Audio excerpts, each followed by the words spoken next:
Assalamu alaikum warahmatullahi wabarakatuh. Kabajamtootaaf jaalatamtoota ilmaan Oromoo qaqqaalitti irra jirtu viidiyoo ajaa'ibaa takkaan isin agarsiisa. Viidiyoo tan hamma dhumaatitti sheer laayik.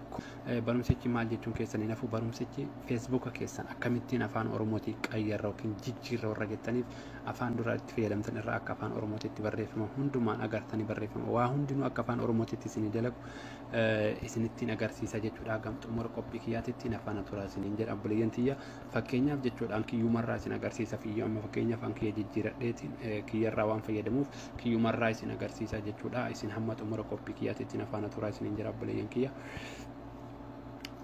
Anaa feesbuukii kiyya keessa akkanatti yeroo galee kunoo akkuma isin argaa jirtan feesbuukiin kiyya kunoo afaan Oromootiin barraa'aa wanni marti barreeffamni hundi afaan Oromootiin jira jechuudha. Kunoo profaayilii kiyya ni argitan jedhee yaada.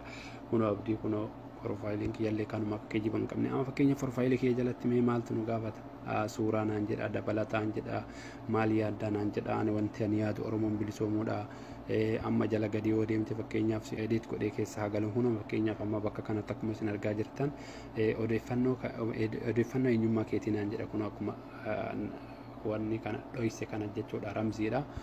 Amma achirratti gadi bu'ee yoo jedhu kolleejjii kamitti baratte naan jedha kun haaluma kanaan jechuudha afaan Oromootiin na gaafata. Ammallee gadi bu'ee maal naan jedha ani kolleejjii seenee hin barannee naan jedha kun jalatti amma ammoo gadi bu'ee maqaa kolleejjii keetii galchi naan jedha irraa deebi'ii naan jedha kun asitti irraa deebi'i naan jedha jechuudha akkuma argaa jirtan kana. Haala kanaan irraa fayyadamuu ni dandeessanii jechuudha. Amma immoo mee jalama gadaa bu'u jechuudha kun afaan hundinuu afaan Oromootiin barraa'eera akkuma argaa jirtan kun afotti afaan Oromooti kan duuba ana barreessu waan ta'eef afaan Oromootiin jira fakkeenya fooloon kiyya foolooyingi bakka inni jedhu kanatti ammoo namoota naan jedha kunoo 32,281 naan jedha jechuudha obboleeyyan kiyya.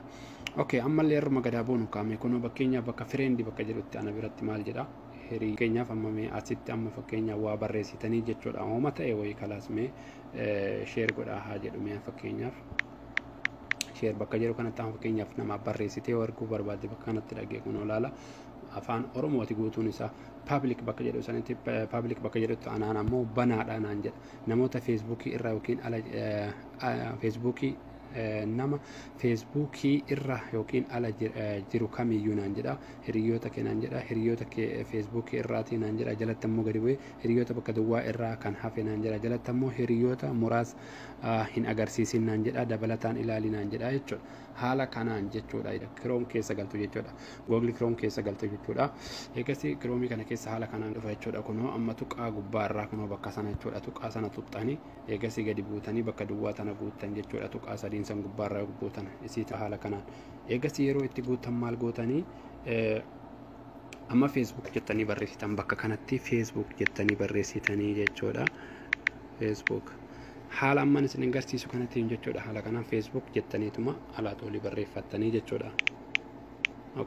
Eegasii itti gootanii jechuudha sarchii amma haala kana yeroo isin itti sarchiitti gootan kun amma akka argaa jirtan kanatti maali bakka kana wanni isin hubachiisu ammoo feesbuukiin keessan tarii imeelii paaspoortii isin gaafachuun mala bakka sana imeelii paaspoortii keessan guuta warri isin hin gaafanne immoo akkuma isin haala isin agarsiisu kanatti itti guuttanii jechuudha obboleeyyan kiyya.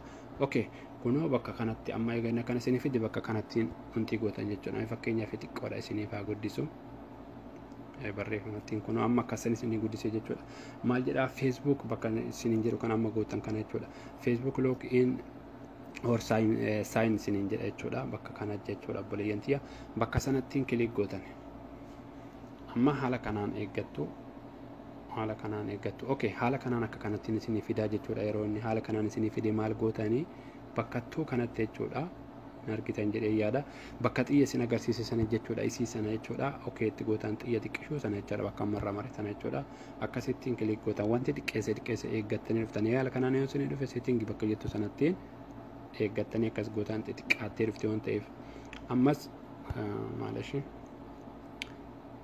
ifama settingi gootanii eegasii ammallee dhufte settingi matu irra deebi'ee isinii dhufa kun akkuma kana jechuudha.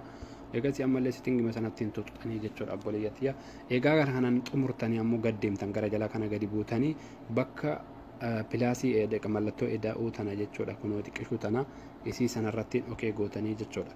Egaa haala kanaan gootanii kunoo haala kanattiin isinii dhufa obboleeyyan kiyya jechuudha gubbaa irratti kunoo akkuma arraayitii itti godheera waan ta'eef kunoo ni argitan jedhee yaada arraayitii itti godhadheera waan itti fayyadamaa jira waan ta'eef isinillee achi arraayitii gootan isii sana eessaa argattu barreeffama xiqqaa kana isiniif guddisaa jechuudha.